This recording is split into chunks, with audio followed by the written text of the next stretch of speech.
Hello, ladies and gentlemen, boys and girls, college football fans across the nation and around the world. This is Tim May with the Tim May Podcast. And as usual, I'm joined in the cockpit of this magnificent flying aircraft by none other than co-pilot. You know him as Awesome, but I call him Awesome Ward. Awesome. Welcome back to the Tim May Podcast. Well, thanks for having me. And it was great to see you live and in color in the Covelli Center on Monday. What a treat for us to get to go back to a live and in-person press conference. Kind of like a trip back to yesteryear, back to the future, so to speak, but you and I are going to talk about that in a minute. You can't really go back and fix a lot of things, but Ohio State and the state of Ohio, State Senator Neeraj Antony from the 6th District has introduced legislation that's going to allow Ohio State, other state and private schools within the state to now take advantage of name, image, and likeness rights for their student athletes. That was the press conference on Monday when it was introduced. We've had a little bit of time to think about things, but it is a moment in time to kind of mark, right? Yeah, and one that was probably way overdue for several different reasons. Just in the small window, you had so many other states across the country. I think 39 of them had put something forward, if not in place by July 1, at least knowing that they were moving in that direction, at least introduced legislation. And you're left to wonder, well, is Ohio going to do this or not? Because I think that athletics are pretty important in this state. And if you're going to compete in the NCAA against, I don't know, Alabama or Georgia or anywhere else in the South that had already advanced some of this stuff to put in place by the summer, you can't afford to fall behind with even one recruiting class. That could be very detrimental to your program. So yeah. Also from the big picture of, as Gene Smith alluded to on Monday, 20 years ago was the first time like, well, maybe we need to think about this. And NCAA just kept kicking the can down the road and down the road. And then here we are at this point where they're like, oh my gosh, we have 6 weeks to do this. So both, I think, are overdue for student athletes to be able to take advantage here.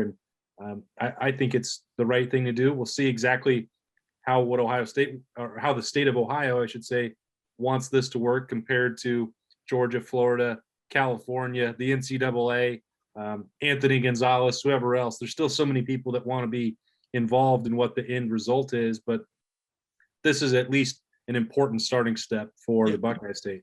And it's interesting, as State Senator Antony referred to it as emergency legislation, meaning so it could be enacted by July 1, even though, like you said, there have been decades building up to this. I think he's one of those who finally got tired of hearing watching people kick the can down the road. That's really, was a former student at Ohio State, part of the student government, and he basically said, enough time. It's time to do it. I think he understands the urgency involved from the standpoint of, like you said, if Florida, a lot of these other states are enacting it by July 1 or August 1.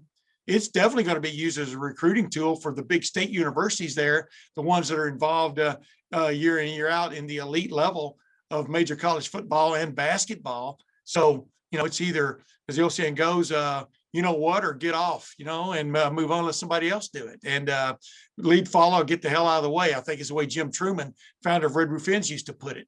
And that's exactly what Ohio is doing now. And I thought it was extremely telling that not only is Ohio State behind this, but that Gene Smith was at the press conference to announce it, because he was on that steering committee that the NCAA enacted, 2.5 years ago, 2019, to look into this, to get this going. And here we are 2 years later, and it still isn't a piece of policy by the NCAA. They were, I'll give them credit. And my guest coming on in a minute to kind of really get into the details of some of this stuff and the ramifications that are coming. Attorney Luke Fedlam, I've had him on my podcast a few other times, and we talked about this in depth a couple of times already.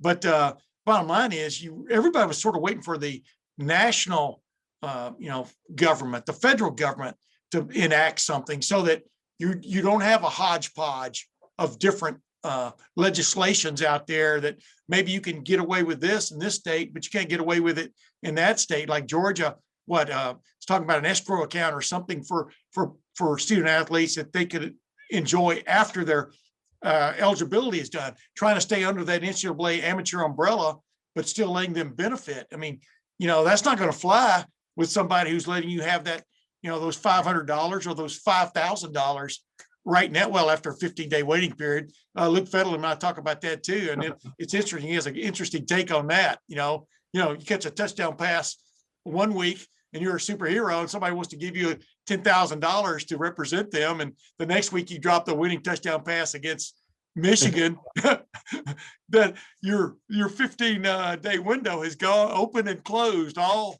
in a matter of an instant. But there are all kinds of things minutia that need to be looked at in this, but it's just, in my opinion, just glad to see this glacier kind of pick up steam. Yeah, I don't want to steal Luke Fedlam's thunder about this at all, but because that's coming. But there are several parts of that you look at and you're comparing states, or even just looking at Ohio's bill, and you wonder, well, would this hold up to any scrutiny? I asked the state senator directly about, the prohibition on gambling, tobacco, marijuana, and alcohol. Yeah. For a 21-year-old, which is not everybody. I'm not sure how you could keep them from endorsing those things as an adult who can consume them, especially if we're trending by the end of this year for gambling to be legalized in this state. Obviously, alcohol already is, and tobacco.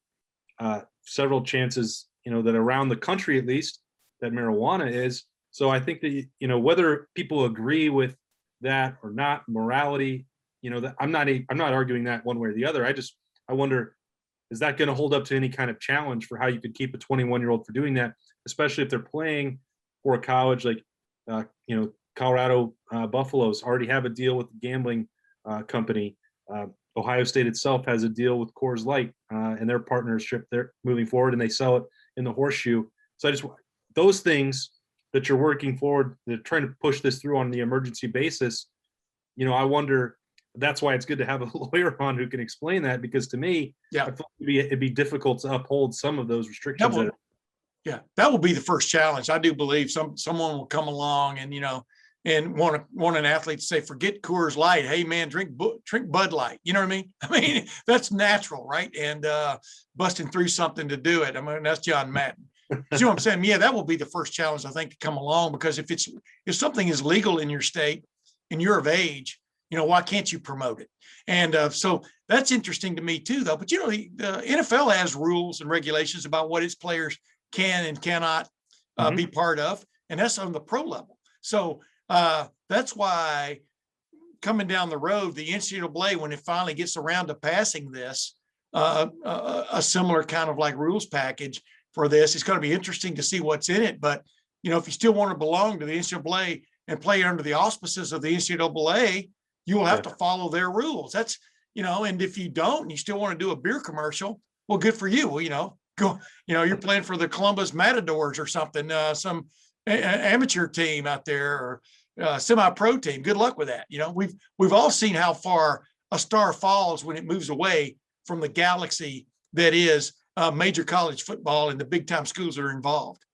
Yeah, I think that if anyone's not sure, Maurice Clarett is still around to pick up his phone and let you know.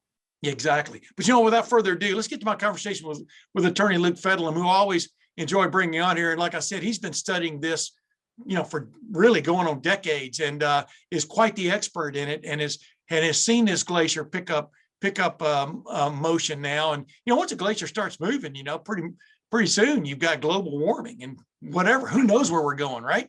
But without further ado, here's Luke Fedlam. As promised, ladies and gentlemen, to get a reaction to this proposed legislation by State Senator Niraj Antani from the 6th District of Ohio, I'm bringing back on my own expert, Luke Fedlam, attorney Luke Fedlam, who's been on my podcast a couple of times already to talk about this name, image, and likeness, the build up to it, the reason there's been a push by some states to go ahead and get it done, even though the NCAA is still balked. The federal government or federal House of Representatives, et cetera, has still not gotten there with it. The push is on, and the glacier, it is a moving, right, Luke? Oh, the glacier is definitely moving. And July 1st, there are a lot of things that we can control in life. Time is not one of those things. July 1st is going to be here. And that's when we know at least 6 states as of right now are going to have their name, image, and likeness laws going into effect. And I think this is, as Senator Antani said, he didn't say it, but I'm paraphrasing.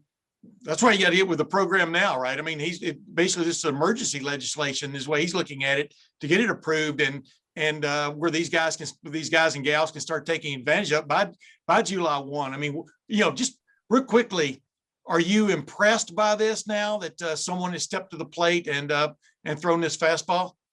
Well, listen, I think, I won't say that I'm impressed. Well, let me interrupt you. Stepped onto the mound and thrown this fastball. I said he stepped on the plate. Now go ahead. Yes, right. I mean, I think there are a couple of things. One, it's proposed legislation. Two, it still has to be voted and signed into law. But also on top of that, listen, we have known, and I know I give all of our elected officials all the grace that I can give, because we've been dealing with, a new administration at the federal level. We've been dealing with COVID, all these things. But we have known that July 1st, that when Florida kind of made the move to July 1st, that really set the date that, hey, other states, we got to do something. So I think it's great to see this here in Ohio because it's needed. And I think it's needed for the schools in Ohio to be able to compete from a recruiting perspective and a retention perspective. Don't forget, right? Transfer portal rules that if student athletes in schools in Ohio feel like they can go to another state and now they have the ability to have that one-time transfer without sitting out, it's big. So yes, it was very important that the state got on board with it. Now, this is sort of like the start of the Kentucky Derby, but the horses are coming from different gates around Churchill Downs. They're not just coming out of the same gate, but they all want to get to the same starting line. In fact, that's the correct, and maybe the finish line, but it's really the starting line that's really been building up for decades, right? And you've been on top of this, Luke. And I'm just wondering in general, how the legislation, as proposed by Senator Antoni, in essence, frees these student athletes up to go pursue different contracts, et cetera, with different people, allows them to have representation. As you and I have talked on this podcast before, that's vital to have somebody in your corner that knows what you're signing. It has a 15-day, for want of another term, moratorium or grace period when you enter into a contract before it can take effect. So it gives the schools a chance to review it, for want of another term, to see if there's any conflict with an existing contract that they have with somebody. And I'm just wondering, just in general of those things I just pointed out, what would be your concern looking at it? Well, I tell you, I think a lot of what you just mentioned is what we've seen commonly across other states that have passed legislation, especially legislation that's going into effect this summer. But the proof is in the pudding, or rather the details of all of this and the nuances between states, the differences. That's where we really want to spend some time. So the idea of being able to hire or engage with advisors, counsel, attorneys, agents, whatever, that's pretty common. The ability to, make money off of your name, image, and likeness, without being stopped by the schools or the association, that's also common. One of the things that does stick out that's a little bit different with Ohio is this 15-day kind of period that you mentioned, where they'll have to submit whatever contracts, or before signing a contract, they would have to take 15 days so the school can review it. It's interesting because there's two sides to that story, right? And the way it's presented in terms of, hey, this gives the school the opportunity to review, what a student athlete is signing or what they're engaging in. Critically important, right? We want to help make sure that student athletes aren't taken advantage of. But let's not forget the flip side of that coin, right? Which is to say that there are some student athletes, and we know, right? You and I, we've talked, Tim, about the elite of the elite athletes. They're going to have all these opportunities, that are going to exist out there. We know that. But for those other athletes who maybe, don't have a lot of opportunities in terms of their athletic performance, but they just so happen, let's say, to have an amazing play, right, that happens to make SportsCenter top 10, right? And they have this finite period of time, this window where people want to engage with them or potentially use that video or, be able to, maximize the moment. And 15 days, we know in sports, 15 minutes might be too long, let alone 15 days, right? So that's one that causes me to, wonder a little bit. But I think, to your point earlier, there's still a long way to go in kind of all of this and seeing what things finally look like. But that's one of the things that I think stuck out to me a little bit as being a bit different than what we're seeing necessarily in some other states. Yeah, you're right. I mean, like a receiver can make this ridiculous great catch in the back of the end zone and win a game, and immediately could have a deal or two coming his way. And before that gets finalized, he could drop a winning touchdown pass against Michigan, Right. and Right. nobody wants to see that. I saw that happen with a head coach at Ohio State, but I won't name his name, but it was pretty amazing how quickly the mob turns, if you follow my drift. But yeah, the other thing though is, but you I would call you an advocate for this, right? You've been an advocate for this, and by that I mean an advocate who's also an expert. You've kept up with things that are going on in the different states. So, for example, I think in Georgia's legislation, they're talking about possibly making it an escrow account, or not escrow. What's the word? Yeah.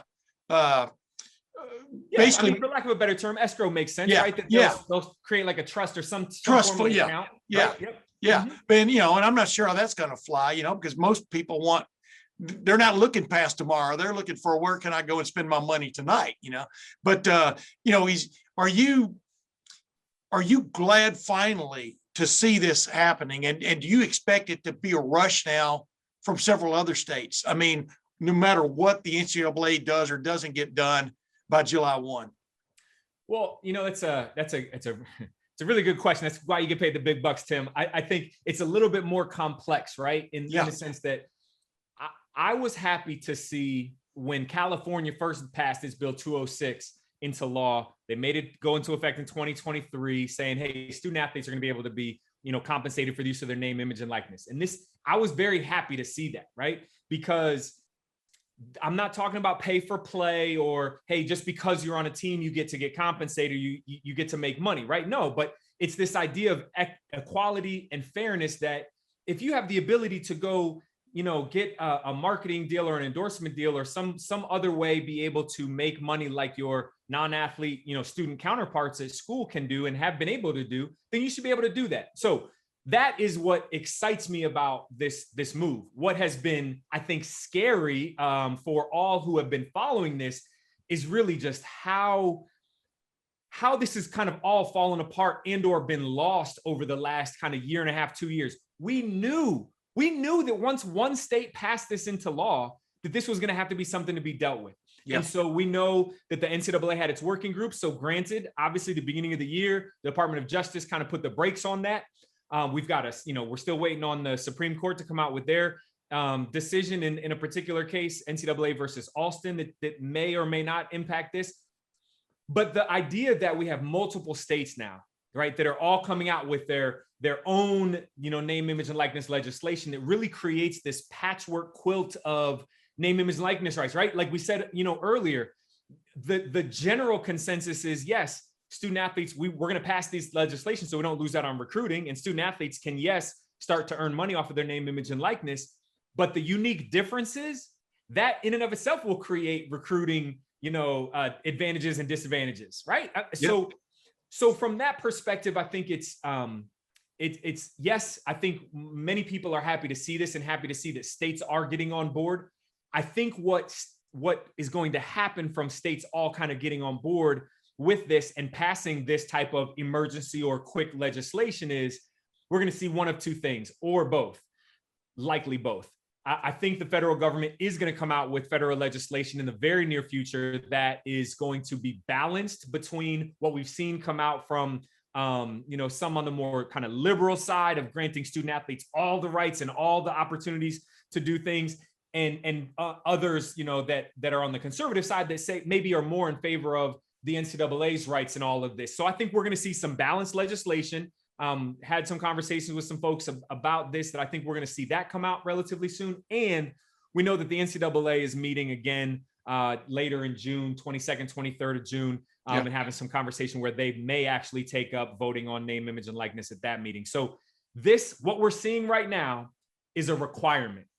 The state of Ohio had to come out with some legislation just to hedge the possibility of losing potential recruits, as well as losing potential existing student athletes to the transfer portal, in order to compete with the other states that have passed legislation and that are also in the process of passing legislation. Yeah, man, the pump station on that transfer portal is just getting revved up. You can almost hear it. Absolutely. I want to ask you a question. You're immersed in the law. I mean, you're an expert. Well, at least you claim to be an expert. I'm messing with I was you, going to but- say, I'm glad that you called me an expert. I'll take it. I'm just somebody that's out here that cares about what he does and tries to do the right thing.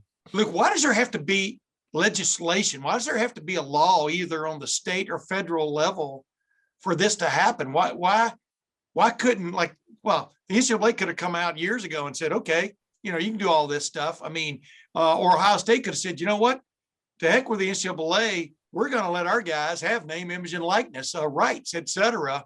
Explain to people why there needs to be a law. I mean, when you think of all the laws on the books, you know, this is like just saying, sort of like saying the sun is hot. Yes, the sun is hot. You may take advantage of the sun.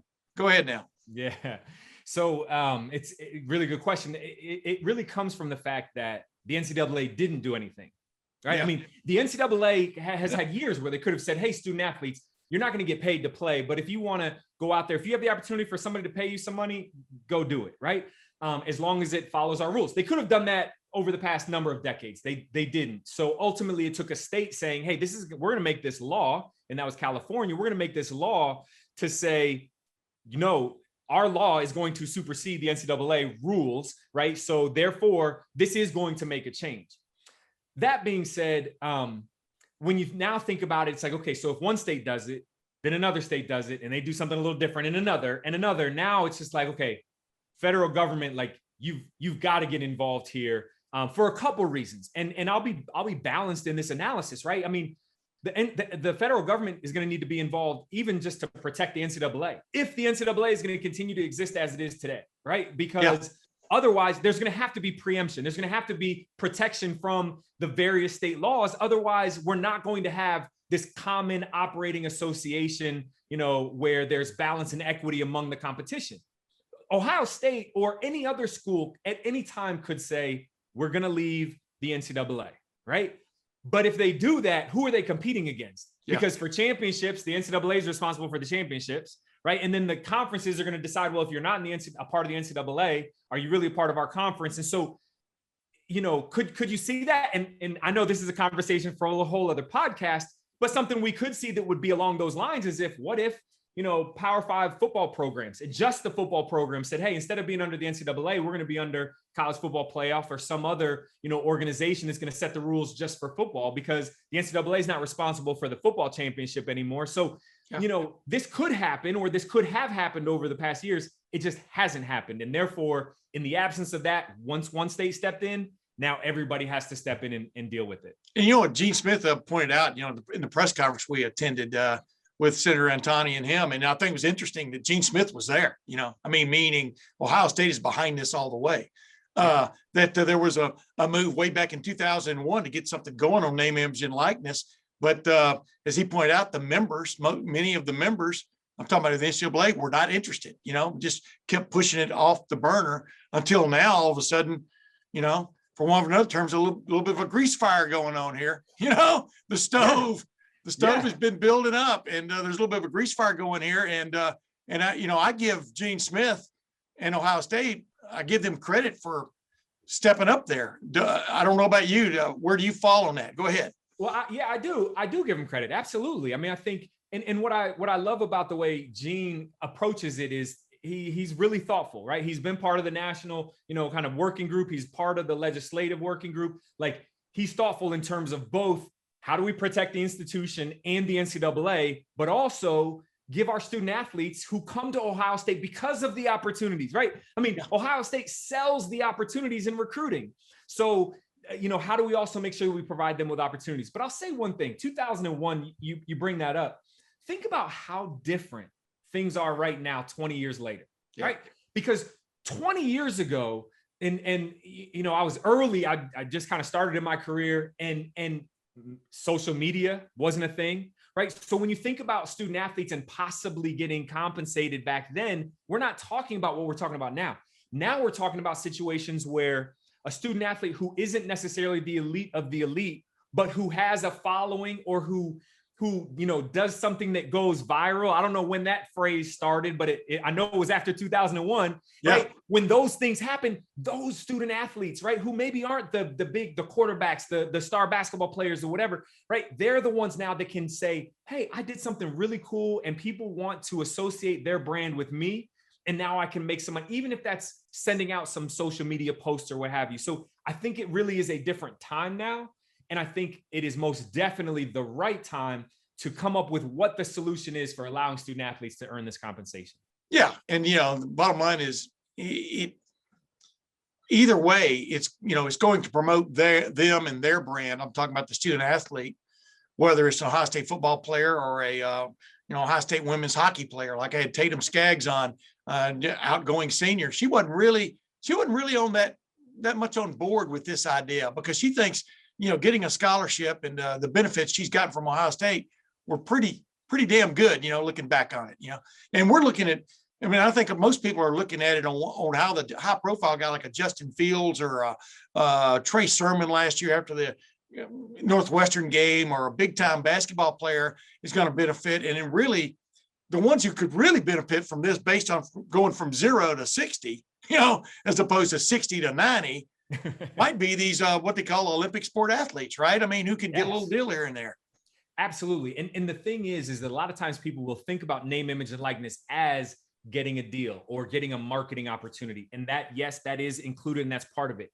But the other part of it is that student athletes can start to do other things, right? If you have the ability to, sing music, right? Or design clothes or do these other things, right? Write a book or what have you, like you're able to then earn compensation for that talent that you have that may have nothing to do with your sport, but it's just that you're also really good at diving or synchronized swimming or basketball or whatever that pistol, whatever that might be. So this name, image, and likeness is so much more than just the endorsement deals. And that's why I think it's important for student athletes. Yeah. The pistol team. I wish I could be on that team, man. Right. Did you come fully loaded today? But no, you're exactly right. They could have a deal with Remington. Right on down the line, you could see the possibilities, and you just point out they could teach at camps and be remunerated. Say that 3 times, right. Over and above maybe just the expense to get there and back. People when they trade on that person being there, that's trading on their name, image, or likeness, and there are all kinds of ways these. Olympic sport, for one of another term, which we all know what was the skier's name? Bodie. Anyway, also played football, I think, in Colorado, and wanted to trade on, like you're talking about, the endorsements he got for being an Olympic skier, which had nothing to do with him being a football player, and was denied that. That person now can trade on that, and everybody wants to look back in the past now. And remember, Braxton Miller had that deal with one of those mail-in order things or whatever, where you could get online and order shampoo or whatever, those kind of things. Those will all be legal now too, right? Basically, but everybody wants to look back now and look at how everybody got messed over. But I like to say, that's the price, that you pay to get to this point, right? That's right. Can't really be too retrospective on this when you got everything ahead of you. That's right. And I think, part of it is we have to remember, right, that school, colleges, universities, they're also there to prepare their students, all their students, athletes, non-athletes alike, right, for life after college, right, whatever that may entail. And when you think about it, for student athletes to actually now be in this place where I can learn some of these skills, I can learn the business side of all this while I'm still in school. I've got professors in the business school, for marketing, digital storytelling, whatever. I've got, outside experts that are coming in and talking to us about this business side. I've got, all this. Maybe it creates this environment that we're also helping student athletes who may otherwise not care about a business course now be really interested in it, because now I can see how this applies to me today. I can leave this class with some information now that I can put to use for myself today. And I think when we think about just kind of the overall utility of education and the importance of education, I think that part can't be lost in all of this as well. Yeah. And Gene Smith brought that up during the press conference about how you can, don't just be looking for that quick buck necessarily for soda drink commercial or something like that, you can have hookups with, like if you're into like medical research, or you can have hookups with companies now that they can possibly pay you a stipend, and kind of promotes them, but it also gets you a hookup for down the road 10, 15 years from now that can get you in your foot in the door, right? I mean, that's what you're talking about. Internships, jobs, shadowing. And that's one of the things when we talk to student athletes, it's like, hey, listen, when name, image, and likeness is here, part of it's going to be thinking about how does this impact, my career planning? How does this impact life after school, right? We talk a lot about decision-making, the importance of decision-making. And when you think about that, I mean, now it's like, okay, you meet a brand because they want to somehow associate with you. Well, what about having the conversation around, okay, shadowing opportunities, internship opportunities, right? Being able to understand how I could potentially do this once I graduate or whatnot. Those kind of things, those are opportunities that are going to be there. However, let's also, I don't want it to come across to your listeners, because I know you've got some intelligent listeners on this. I don't want it to come across like, hey, this is all going to be, sunshine and roses, right? Like, we also know that and that's why Ohio State wants to have, strategy around, or the state legislature wants to have strategy around how does this legislation work to protect student athletes, because there will be people who want to come in and, find ways around the rules, or try to take advantage of student athletes, or benefit off of the student athlete, to the student athlete's detriment. That's going to exist as well. And so we got to be mindful of that. And it goes back, like we were talking about a while ago, the 15-day rule, which may preclude you from getting an immediate benefit from making a great catch in the falling into the left field stands, but also could protect you, and I'm interested to see how they really do. You and I talked about this on an earlier podcast, how they really do, in essence, protect them, how far they can go without, number one, breaking this law, you know what I mean? Yeah. But then also helping them make the right choices. And the way it was kind of portrayed in the press conferences, it's more of like just giving advice. I mean, steering and advice. And of course, if you go ahead and make a deal with a company or something that goes against some of the things that are laid down in terms of conflict with the university or something like that, they would still have, I think, the right to, if you want to go ahead and go with it, to preclude, to keep you from competing and or revoking your scholarship, whatever it takes, But like they said, none of this is going to take away from the value of your scholarship, which I think is also just as important. Whether you're making $10,000 a year or $100,000 a year out of one of these things, it's not going to change the value of your scholarship. Go ahead. Yeah, I think that's really important. And it's good to kind of hear that. The other piece I think that's a big challenge in all of this is, how do you monitor it? Right? Like really, and that's one that I know the NCAA is struggling with. I know schools are struggling with, because they're looking to the NCAA for some guidance. And then, we've got the federal, there have been various federal bills that have been, brought forward that talk about different organizations, either governmental organizations or others being created to help oversee and monitor this. So let's think about this. During that 15-day period that they talk about in the proposed legislation here in Ohio, that 15 days, is a school going to be able to look at that and say, hey, this is really a bad deal for you. Like, this doesn't work. Like, you should not sign this, right? Because they're not going to go down that path because of the liability exposure to their organizations, to their institutions. So it's really going to be more of, we want to make sure we have this on file, and we want to make sure that it checks our boxes, as in it doesn't conflict with one of our existing sponsors or what have you.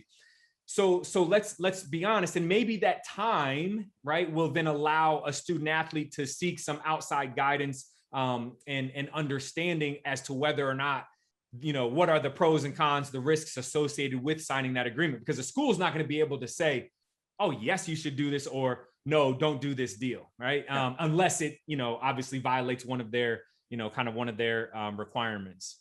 Yeah. Hey, last thing I wanted to ask you, I'm not sure we're looking at a free cars for all, kind of situation. Who knows? Could be, whatever. What do you, give me your sense, because you and I talked about this before. There probably will be a great flurry when this July 1 in these states that are opening the doors to this, but it'll settle down, right? I think the marketplace will settle it down, because final analysis, businesses aren't going to just give you money just for the fun of it. They have to see a return one way or the other to help their bottom line. But what do you anticipate, like just an Ohio State starting quarterback, for example, won't name names. What do you anticipate them really realizing from something like this? Luke, I know you've thought about it a little bit. You don't necessarily, you maybe give me a ballpark figure, but more of what should they expect, I guess. How many knocks on the door should they expect? Yeah, the one thing I think that's important is when you're analyzing this kind of stuff, there's really two pieces that are very important that play into answering that question. One is the platform, the actual school itself, right? Yeah. Obviously, Ohio State has a following, has a brand that has incredible value. And then on the flip side, you've got the actual athlete themselves, right? And so whatever school it is, beyond Ohio State, if we're talking about Akron, if we're talking about Kentucky, if we're talking about Alabama, whatever the school is, there's going to be this combination of what is the school's platform that they're kind of giving to the student athlete, and then what is that athlete doing and whatnot. For when you bring up the question about a quarterback, it all comes back to performance, right? Because if you're building it based on, hey, what could a student athlete make based on their brand, their name, image, and likeness, a lot of it's going to be on performance. Because like you said earlier, right? If you're stinking up the field, if you're stinking up the game and not really doing it, fans will let you know, as we've seen, right? Which is a whole other component to name, image, and likeness that's going to be playing a role. And so our brand's going to want to associate necessarily, right? Yeah. So to give you just a straight kind of answer is difficult. What I can say though is most analysts have said for starting quarterbacks at large, we're talking about big programs like an Ohio State, like a Clemson and beyond, then quarterbacks that are performing and are, potentially competing for Heisman, et cetera, they could very easily be in that $1 million range in terms of, earning potential for off the field, name, image, and likeness type of deals. What is interesting, and I don't want to get too crazy down a rabbit hole though, is when we talk about athletes and pick any, if we want to stick with football, if you pick any projected first round pick in an NFL draft, and you kind of go back a year where it's like, hey, this is probably their last year, then they're going to go pro. You could pretty much look at that and say, okay, we can figure out what their marketing opportunities will be once they go pro. And so with that, we could say, okay, now bring that forward a year, right? While they're still in school. And in that regard, you can start to see that the numbers can add up pretty quick, especially for when it's based on an athlete and their performance, their name and brand recognition as a performer on the field or on the basketball court. We're going to see, because we have enough data to show what a first round basketball pick could expect in, first year marketing endorsement deals, what a first round football player could expect in marketing opportunities. That's going to be interesting. And it'll be very interesting. And this is some of my kind of legal brain who deals with this at the pro level and will likely get involved, at the college level too, is at the pro level, you have a lot of players who get marketing advances as soon as they declare for the draft. So if you get a marketing advance, right, because we know that you're going to get this, you're going to earn this, over the next whatever year, 2 years, or what have you. Does that start to play a role now, right? At the college level, where are they going to, thinking about federal legislation or thinking about NCAA rulemaking, are they going to allow for athletes to get an advance on marketing? That's for marketing that they don't even do. So now it's like a check in the pocket of an athlete who actually hasn't done anything because it's an advance on what their future are going to earn. So a lot of questions that I think will have to play out, but you are absolutely right, Tim. This next 6 months to a year is going to be filled with a lot of questions, potentially chaos in terms of figuring everything out. But I think at a certain point, it'll right size itself. But I think it's going to take a while to get there. Yeah, I'm just waiting for that day when, let's say, big time basketball player Jim Bob Shotmaker shows up late for practice. Coach goes, "Where have you been?" Well, the photo shoot ran long. We had some delays. I'm waiting for that first thing to, we talked about a glacier moving. I'm waiting for the avalanche. It's going to be, this is an interesting time, Urban Meyer, he was more interested in going to the NFL, I think he was, in going back to college. And a lot of it was because of what's coming down the road. It is an interesting truck coming down the road, isn't it? It is. And it's going to affect everybody. It's going to affect schools and institutions. It's going to affect athletic administrators, most definitely going to affect compliance. Obviously, it's going to affect your student athletes. It's going to affect coaches too. And let's not forget the parents as well, right? Because parents, oftentimes are one of the first people that student athletes will turn to say, hey, what should I do here? And parents are going to need to get this education as well. So yeah, there's a lot going on, and it's going to be interesting to see how it all plays out. Well, I know one thing. I know who I'm going to call for advice. It's going to be better call Luke Fedlam. Luke Fedlam, I really appreciate this, man. You've immersed yourself in this for years. It's finally coming into fruition locally, at least in terms of Ohio State. And man, I love having an expert like you come on the Tim A podcast. Hey, Tim, man, listen, I always love coming on. Anytime you need me, just let me know, man. Yeah, I like the work you're doing. Keep it up. Thank you, my man. Absolutely. Take care. Awesome. As Attorney Luke Fedlam pointed out in that conversation, there are a lot of questions that have been answered, but there are a lot more questions coming down the road with all this. I just keep thinking back to the podcast I had with Jack Sawyer last year. Opted not to play high school football because of his senior year because of the COVID situation. We saw him in the spring, man. I mean, if he could have gotten an endorsement deal right after the spring game, he might be ahead of the quarterbacks right now. But he was talking about this on my podcast about how name, image, and likeness, the ability to make money and build your brand, and more than anything else, build your brand at Ohio State was already on his mind when he was in high school. I mean, it's not like a lot of these student athletes are going to be brought kicking and screaming into this. Them and their families and maybe some of their advisors have already been talking about this, and they're probably ready to pounce as soon as this thing, if in fact this thing gets passed and is enacted by July 1, they're ready to move on it. And I would say that Ohio State has been preparing for this inevitability for a while, even if it's only specific to the football program. Whereas, I think you and I both have known Gene Smith long enough to say he wasn't gung-ho the whole time about moving in this direction, still never wanted schools to be paying the athletes directly, which is obviously the major conflict between the NCAA and name, image, and likeness, was that they didn't want to be, walking down that path. But yeah, the football program itself, it knows what its competitors are up to.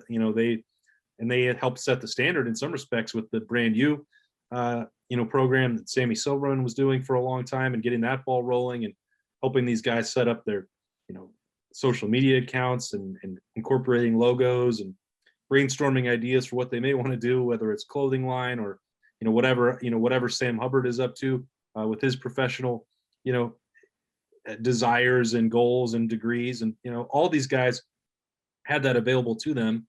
Now it's not just something that they can kick around in theory. It will go directly into practice and will be part of them being on flyers to go sign autographs or come hang out with us at Roosters or whatever else. But, so Ohio State has known, specific in the football program and basketball, maybe to a lesser extent, that this was something that they had to be prepared for, because if you just had 6 weeks notice, you're going to be way behind. I think the writing has been on the wall long enough to know that you had to embrace this or else you weren't going to be able to compete anymore.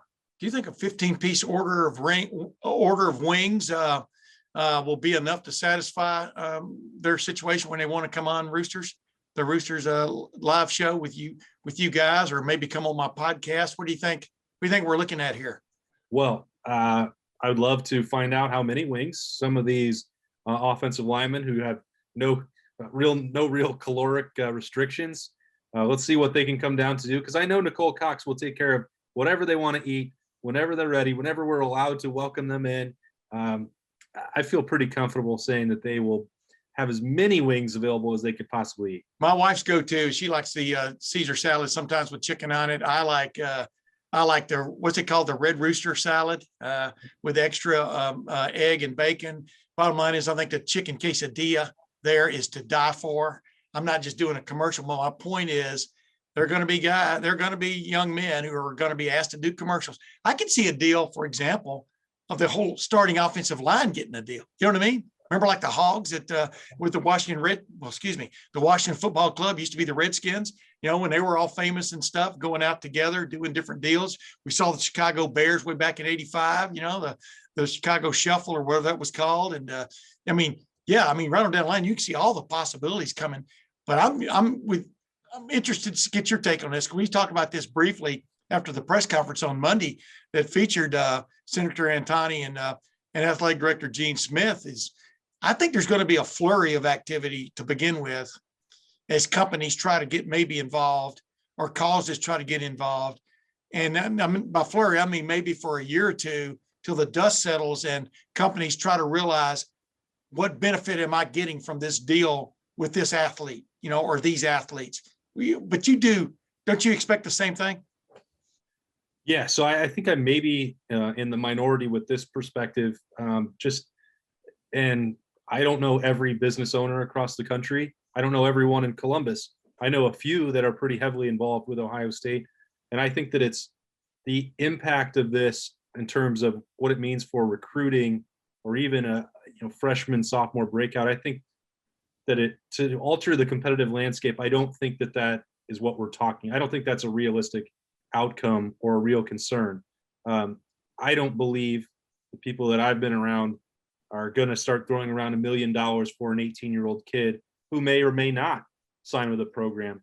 The flip side is, and this is, I think, what you're getting to, where the flurry initially, we've seen Phil Knight with Oregon. We've seen T-Boone Pickens with Oklahoma State. We've seen Maryland to a lesser extent with Under Armour try to, put this huge influx of cash to try and upgrade a program and make it more competitive. And the results have been different. Oregon can sustain it permanently because of Phil Knight. Maybe Oklahoma State could have, but there's a limit to what you can buy and how appealing that will still be if you can't provide everything else that comes with consistently playing for a championship, getting to the NFL, high-level coaching. I think it's not proven that it works to just drop a bunch of money and then boom, you're an instant contender.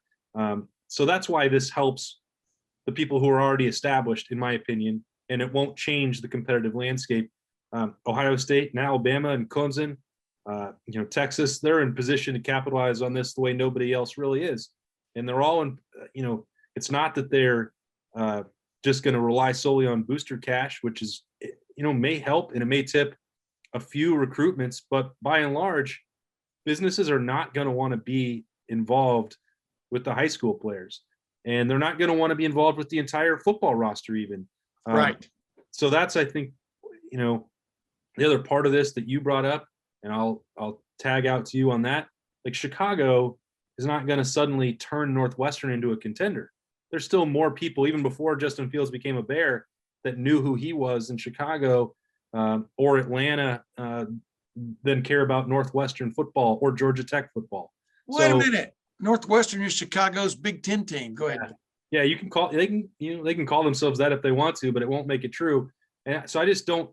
That's been the other part of it is, our big cities going to turn, some of these programs into contenders overnight? And no, just because Vanderbilt is in Nashville doesn't mean that it's suddenly going to become more profitable or productive for somebody to go play for the Commodores. That's and as we know, I mean, some of the parts of the legislation and some of the rules are going to be coming in NCAA is if someone is a recognized booster of your program, of your college, of your university, or your athletics program, that may preclude them from having a deal with a player that's separate from their deal.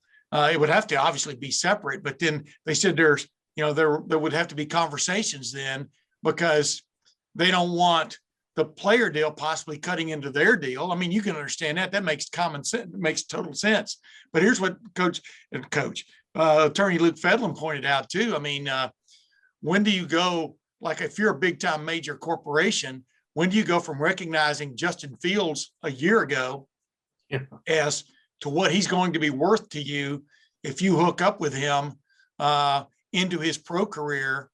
It would behoove you to maybe get a deal with him going into his last year in college, which could be carry him on into the pro career. I mean, all these things, everything sounds really good until you really get into the minutia, and it's all going to come down to the cash involved. Like Luke Fedlam said, what he's seen in some research is, a starting quarterback at a big time school theoretically could be worth about $1 million.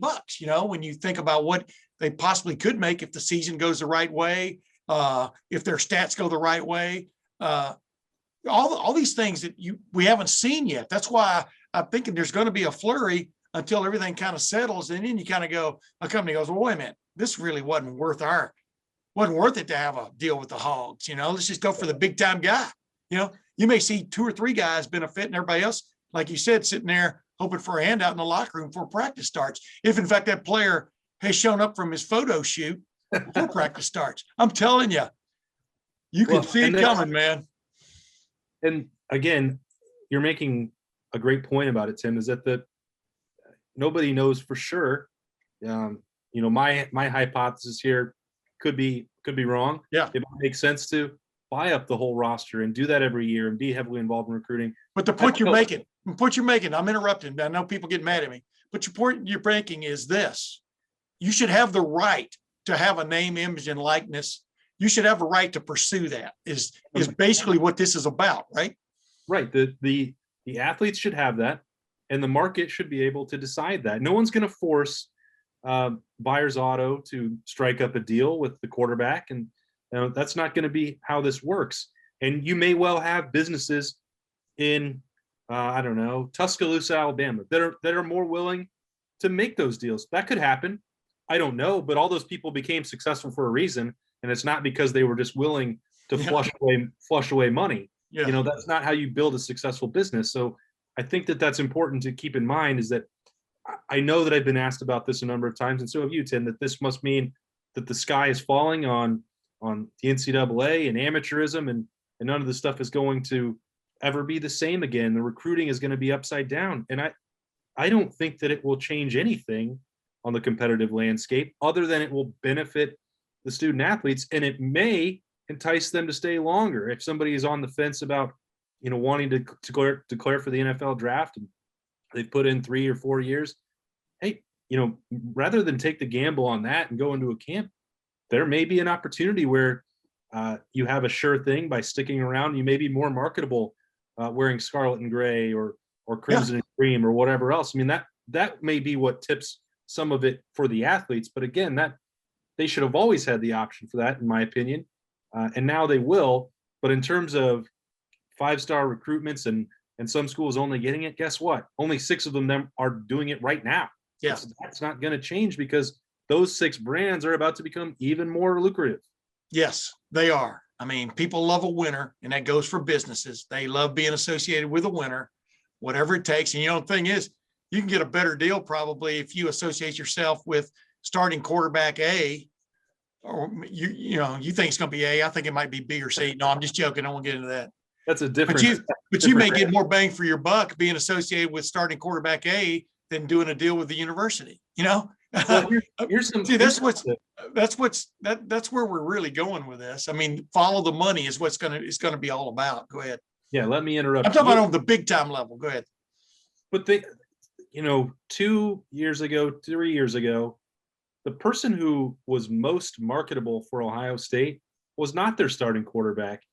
It was Tate Martell, because of being on the Netflix series, because of his huge social media following. Some of it organic, some of it purchased, doesn't matter. The place where there's the most opportunity for these players, and this is why it doesn't apply to just football, is their social media account. The amount that you can make, selling a sponsored post on Instagram and Twitter for some of these, people that have huge followings, that's massive. I mean, that's why Cardale Jones is still doing it. If you have a Twitter feed and you haven't seen Cardale eating Chipotle or, doing a number of other things, he's got 1 million Twitter followers. He has an account and a reach that is incredibly valuable. And not every kid is going to have that. Right. But sometimes you'll see it with student athletes who've built that up for whatever reason. Maybe it's they make good jokes. Maybe they crack music. Maybe they do funny TikToks. I don't know. None of it all makes sense to me. I'm getting past that window of knowing what makes something viral and whatever. But that's where a volleyball player or a golf athlete could be on even footing and could strike a deal just to sell social media posts. So that's something that would have been a massive benefit for Tate Martell. Justin Fields, as soon as he became an Ohio State quarterback or a 5-star quarterback, even at Georgia, his followers started growing. But that's where I think you'll see, the biggest benefit for them. Agreed. Social media, and not, a car dealership, and not a booster, not this stuff. That I don't believe that those businesses will be as involved as social media aspect. Oh, I agree. I mean, I think you can become a personality. I mean, like you said, an attractive person. I mean, Drew Chrisman flipping his water bottles, and everything that brought. I mean, no, that's what's great about this is like we talked about the non-revenue sports, Olympic sports, whatever you call them. They can do the same thing. Tatum Skaggs, I had her on my podcast here several weeks ago. Former basically completed her hockey career at Ohio State, was a really good personality, attractive. I mean, everything you want. I mean, great spokesman.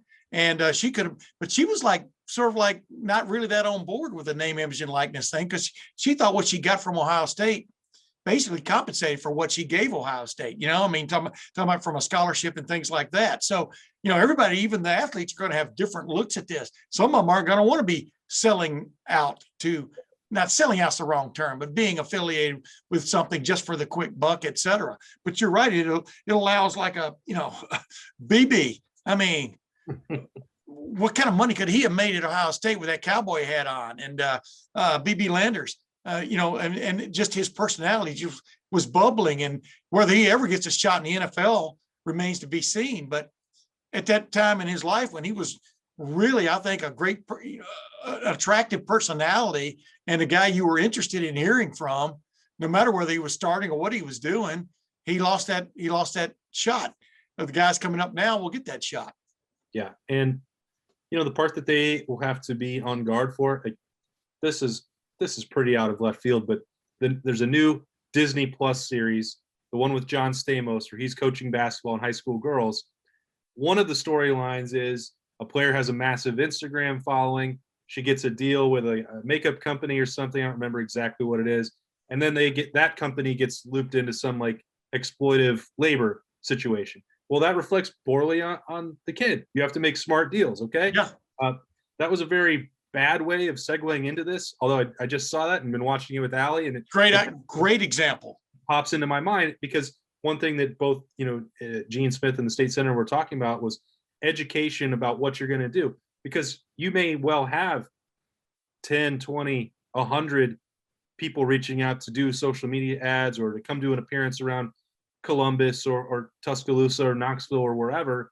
Well, not only does Ohio State secretly want you to protect their brand, but if you want to be a future NFL player, still want to keep your spot on the roster, well, you don't want to be dealing with some of this outside stuff because you made a bad decision to take that money. So that's the part of it now.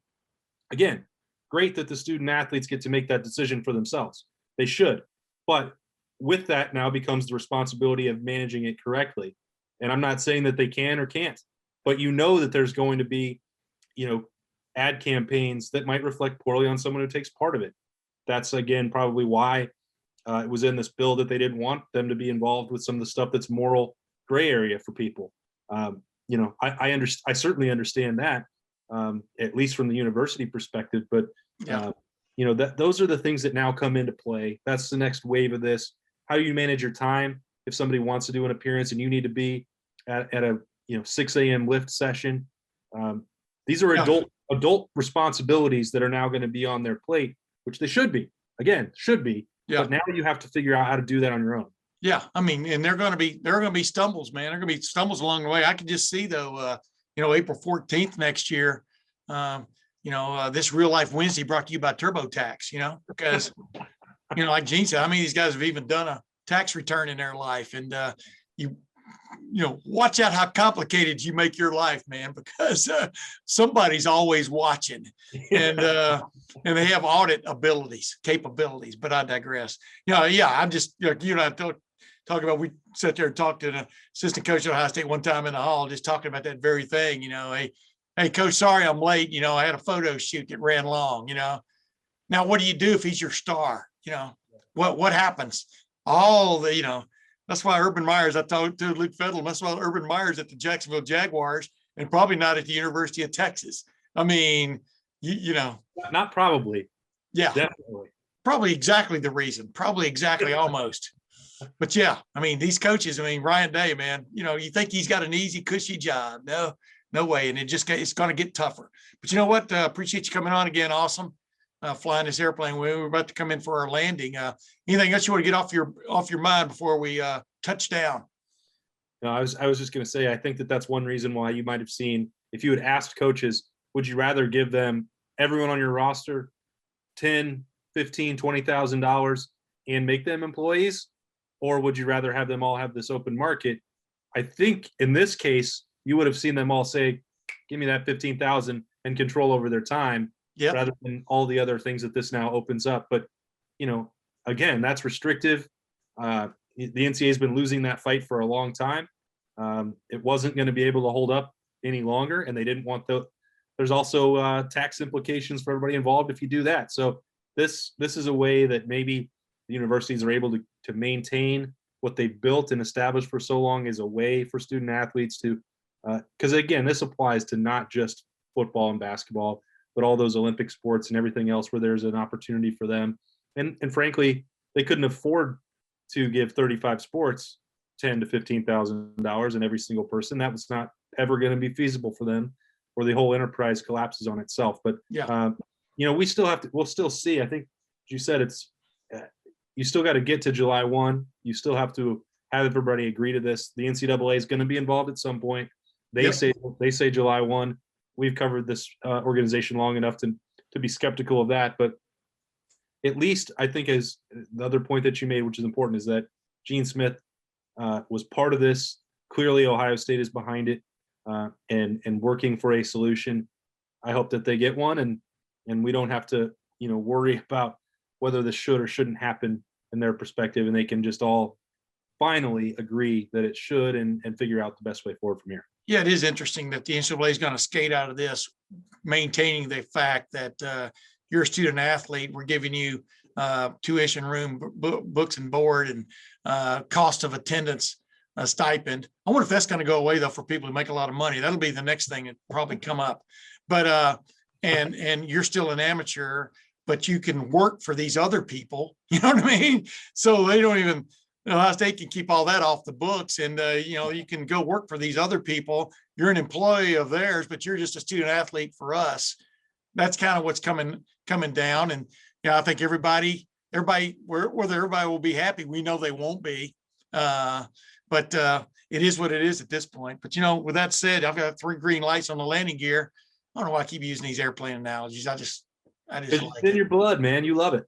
I just like it, but we've already landed. We're coasting into the taxiway. We're going into Kilo taxiway. Until next time, this is Tim May for Awesome Ward. Thanks for listening to the Tim May podcast. We'll see you next time.